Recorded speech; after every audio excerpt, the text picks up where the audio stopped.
Hello, everyone. Anthony with You Are Not Alone. Want to talk to you about a subject that I recently learned and kind of blew my mind when you really think about it. And I want you to think this into your own goals and ideas and what you've thought about over the years and really take it in.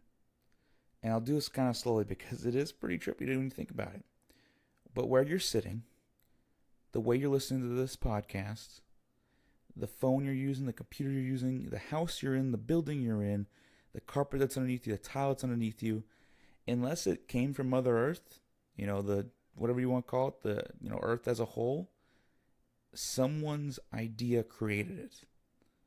The mic I'm using, the computer I'm using, the chair I sit in, the room I'm in, the fan that's working above me, the electricity that started the fan, the generator somewhere else that's giving the energy for the fan.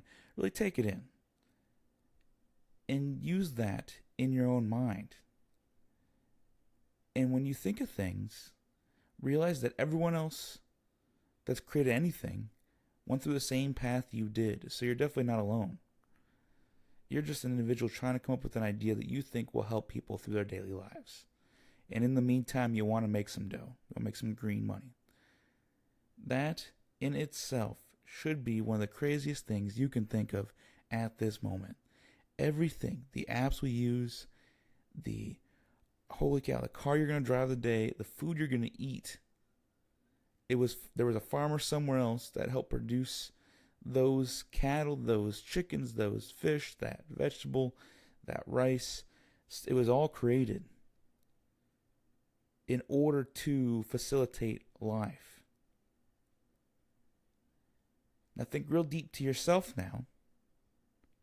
If you have an idea you think is worth it, if you think it will help people in the long run, if you're like a Ponzi scheme or there's no actual value bringing, get away. This isn't for you.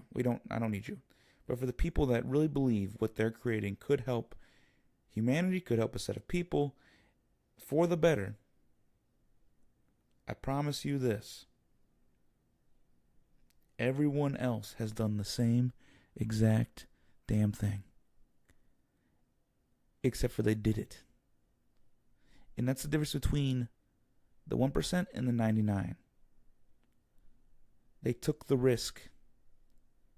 Some people lose. A lot of people lose. They'll take the risk and lose. That's part of it. And if you're going to spend all of your life thinking about those losses that never happened yet, it's one thing to have a loss and it be detrimental to your life or extremely financially set back. I can get that. But if all you're thinking about is how you could lose, that's just how do you even live? That's not living. That's slowly dying. There's a huge difference. It's the difference between winning and losing. Some people like winning. Other people hate losing. Find out who you are. Channel that into those ideas. And take it in. That you're not alone. Every other thing that has ever been made came from someone's idea. Came from a garage. Came from a house. Came from someone at lunch with a napkin underneath their coffee and asked for a pen from the waiter when people still wrote on paper back in the 80s. Oh, that's right. Someone invented the cell phone and now we have a supercomputer in our pockets. Take it in, people. We have the ability to create anything we can imagine. All it takes is for you to say, yes, I will do this. I will commit to seeing this through whether I win or lose. You follow those rules right there. I promise you this. It will change who you are for the better. Even if you lose, even if you fail, you will be better for it. But imagine if you could win. How it would change your life. What you'd be able to do. Who your friends would be. Who you'd be helping. How the world would remember you as a person. You're not alone. Everyone else did it. This is with Anthony. This is Anthony, not with Anthony, but I guess with it. I'll talk to you all soon.